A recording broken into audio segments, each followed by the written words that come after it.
Good morning everyone, it's Little Blue and you're listening to my podcast, aka Little Blue, on the 4th of December.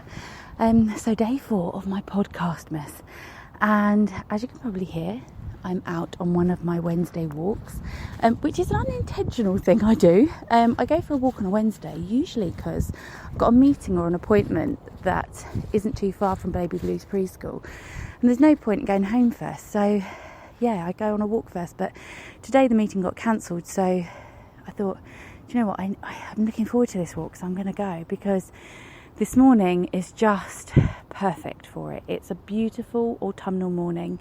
There's a frost on the ground, the birds are singing, the skies are blue, the sun is out. It's cold, but it's not too cold, and it's just perfect. And I've come up to this place called the Viewpoint on Holmwood Common, which is protected by National Trust. So if you're a National Trust member, go look it up, because it's absolutely gorgeous. I'm currently sitting by Glynis's bench, which is it's a fallen tree that's been carved into a bench, and it's got butterflies and things on it, and it's in memory of a lady called Glynis, who's actually a friend of a friend. Beautiful bench, and it's just I can see all the reds and the golds and the yellows and oranges of the trees just going on for miles, and I can see like the Surrey Hills. I think it's Ranmore I can see in the distance, and just all these gorgeous autumnal colours, and then on the ground you've got all the sparkly frost and the green of the grass coming through, and it's almost like a rainbow, a winter rainbow, isn't it? It's just absolutely gorgeous. I keep stopping to take photos, which is why my podcast is taking so long, and also found out if I do a video it stops my podcast and I lose my podcast completely, so I'm not going to do that. But it's just gorgeous, and up until this point with my Podcastmas, I've been sort of doing a roundup of my day and how I have been really embracing keeping a positive attitude about this time of year and about Christmas and the festivities and all of that, and not letting myself get sort of bogged down with the SAD syndrome or worrying about things that haven't happened, that may not happen, the fact that I'm going to be single for the first time in ages. I keep going on about it, but I'm really not. It's surprising me, if anything, that I'm not more upset about it, but it's lovely. I feel, it's awful to say, but I feel free. I feel a lot more calm. I feel like I can take on more things and more motivated in life, and that's just what I need. I need to live in the moment right now, and it's just incredible. It's just wonderful and amazing. There's part of me that could have so easily have just gone, I'm going back to the flat, I'm going to sit down, put my PJs back on, make a nice cup of tea, do a little bit of work, watch Ellen, and just kill a few hours and get some me time that way. But I'm so glad I didn't. I'm so glad I got off my bottom, came into the woods, had this walk, because I'm getting the most amazing photos. Really am. Go over to my Instagram stories and Instagram later on today, because I'm getting such wonderful photos and I can't stop taking them, which is always fantastic. I just wish I had my my Canon, my DSLR camera with me, because I'd get some amazing photos today.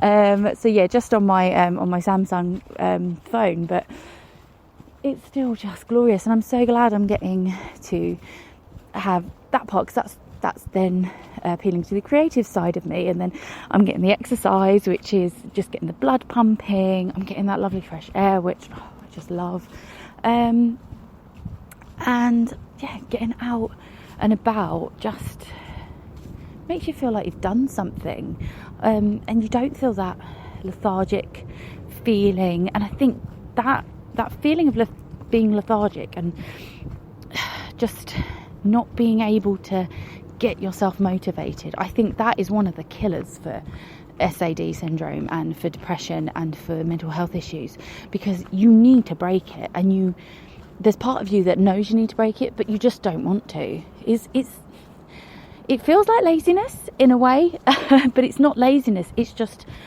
a real strength to do it. It's a willpower thing, and honestly, if you are at that point, you're like, I don't know, do it. Just honestly, do it. You will thank yourself later. The vlogger Alfie Days, he has this thing called Future Self, and his message is, do things today that your future self will thank you for. And it's such a great message. It is something that's actually been sticking in my head quite a lot. I do like to live in the moment though, so I think there is so much benefits of living for the day, living for the moment, and just seize the day. That's the expression, isn't it? Because if you constantly live for the future, you're going to miss stuff. If you're constantly working your bum off, so in the future you can have this, the future doesn't always come. That's the thing. But I think it's getting a great balance of both. Make the most of every moment, but also you can put things in place. It's not stopping you from putting things in place so your future self will thank you one day. Because me coming out this morning, I'm motivated. So when I get back to picking baby Blue up, I'm going to be in a good mood, which means she's going to be in a good mood, and we're going to have a fantastic afternoon, touch wood. And it's also getting me exercise, which is getting me fit. It's working off any calories or any sort of unwanted weight that I've got. Because one thing after having a baby is you put on weight and you're not the figure you were. And doing anything that can help you sort of feel a bit more you and the you were before you became a mother, and went through all that, the changing of everything going south, as it were. Just it makes you feel better when you look in the mirror and you think, oh, that's not as wobbly as it was before. Oh, it's looking a bit more pert, like that. So yeah, it's exercising me, it's doing all that. And so yeah, in a couple of weeks, in a couple of months, I'm going to look and go, God, I'm so glad I spent that time going on the dog walks, going out, getting myself out, rather than sitting at home eating biscuits and having Costa. Oh, that's the other thing, I could have just gone to Costa and had a cake. See, now I want a Costa. Silly me, but I do need to pop into town, so maybe I could get a takeaway Costa and then walk with it. That's not as bad, is it? I want a Costa now. Oh, I should have said that. But that's my point, basically. Getting out, doing this. I mean, every time I turn my head to look at something new, it's just gorgeous and glorious. And the fact the skies are blue as well. You do have this just array of rainbow colours in the winter. So I've got blue skies, I've got green moss on the trees, I've got green leaves still on like the fir trees and the grass, and then you've got the white of the ice and it's sparkling, which is gorgeous. And then, hello, that was a very noisy bird. You've got the reds and the oranges and the yellows from the trees and the leaves falling down around you. You've got just it's just so beautiful, and brown, the woods and the ferns that are now sort of dying as well just add to it. I mean, the ferns right now just look like Christmas decorations. You know, you get the ones that sparkle and you can decorate around your room. It just looks like that foliage and it's all sparkly. But it's one of those things I've always wanted to be able to capture on in a photo, but you just can't get that sparkliness. I need my DSLR to try and get it. Here you go. I've set myself a winter photo challenge there. And there you go. Actually, if you are a good photographer, you like photography, get your bum out and get some pictures of frost sparkling. If you can do it, I'm going to be amazed. Tag me in it on Instagram or on Twitter, aka Little Blue. If you're on Facebook, it's Little Blues Thank You. But tag me in it because I'd love to see it. I'd also love to know how you do it. Oh, hello. There's a Mr. Pheasant running. I love pheasants. They're so funny, aren't they? They're like chickens. They just don't know what they're doing half the time. But the males are so beautiful. He's just flown down. It looked like he flew down out of a tree. I didn't even know they could do that. He's just flown down out of a tree, seen me, and just made a run for it in the exact direction he's just come from. Oh, they're so funny. Not funny when you're driving a car though and they run at you. I don't drive, as I've mentioned before, but I have had 3 driving lessons, and on my second ever driving lesson we're going along a country road and we literally turned this corner and, no joke of a lie, about 15-20 pheasants in front of us, and they saw the car, panicked and ran at me. So it's the only time I stalled a car, because I panicked as well and put my foot on the wrong thing and God knows. But yeah, I didn't like driving. I tried it, didn't like it, don't have to do it.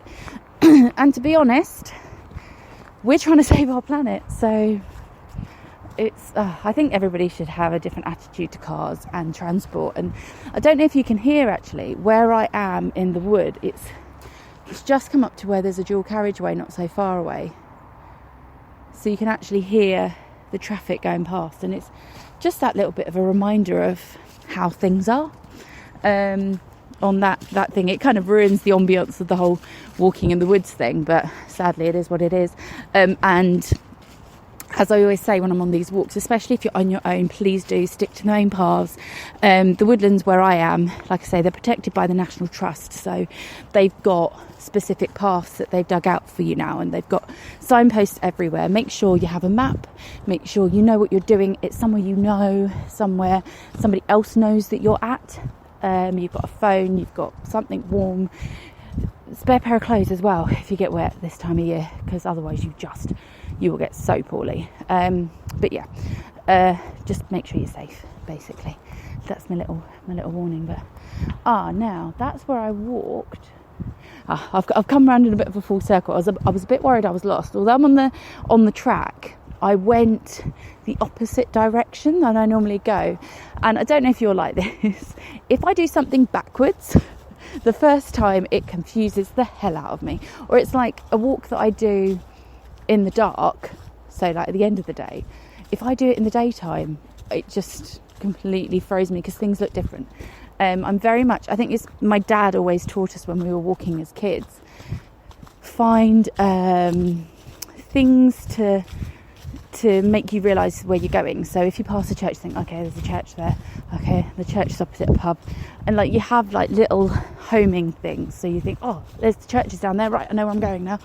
And I've always looked out for those sort of things, so when it looks different for me, I'm completely at a loss. I hope I'm going the right way. Basically, the path that I'm following is called the circular, so it does go around in a big circle, and that's what I'm worried, is that this path I'm on is actually just about to take me back to the viewpoint. I did follow the sign that said go back to the village. Oh yeah, here's another signpost here. See, National Trust, you're amazing. I start to feel a bit lost and a bit worried, and there you go, there's my signpost, surrounded with light beams, a tree, and the most gorgeous autumnal colours. I've got to take another picture. Blimmin' hell, will that be on Instagram in a bit? Look out for the I've taken a lot of pictures of signposts. Oh, what are you, song thrush? Gosh, I'm seeing lots of lovely birds today. There's less dog walkers right now, so I'm hoping I'm going to get to see some of my dear friends from the woods, like I did last weekend. Am I going the right way? Yes, I am. Sorry, I looked at the sign and didn't read it. It's like when you look at the time and you go to see what the time is, you look at your phone and then you just walk me like I didn't actually read it. Yes, no, I know where I am. I took a billion pictures here earlier. It's gorgeous. It's like I think it's a marshland sort of area, and it's all overgrown now with ferns, and there's lots of oak trees, and it's almost like a new growth. There's lots of new trees been planted as well, but right now it just looks so beautiful because it's all white and sparkly, and the sun is just shining directly in the middle of this sort of like marshland. Sorry, I got dripped on. The trees are dripping at the moment because with the sun shining on the ice and the frost, it's melting. So every now and again you just get this cold dollop of water going down your back. Oh, there's a nice little jay. Oh, jays are another beautiful bird. Very underrated, aren't they? They're so gorgeous. They're the pink ones with the little bits of blue in, but we get quite a lot of them around here, and also we get a lot of woodpeckers. There's another jay. Hello, one either side of the path. Yeah, lots of woodpeckers. We actually have one in our garden. Where I live, there's a communal garden, and he was sat in the tree. It's beautiful. Anyway, I'm coming to the end of my podcast. My hand is frozen, so I'm going to put my gloves on and carry on marching and try and get home and hopefully see some beautiful, beautiful sights. But yeah, pop over to my Instagram later on today if you want to see some of the pictures from this walk, because it's gorgeous. But yes, my advice for today, get out, enjoy the cold weather, embrace it, especially when it's not raining, and just make the most of the beautiful scenery and how it looks this time of year. But take care of yourselves, and I will see you tomorrow. Bye.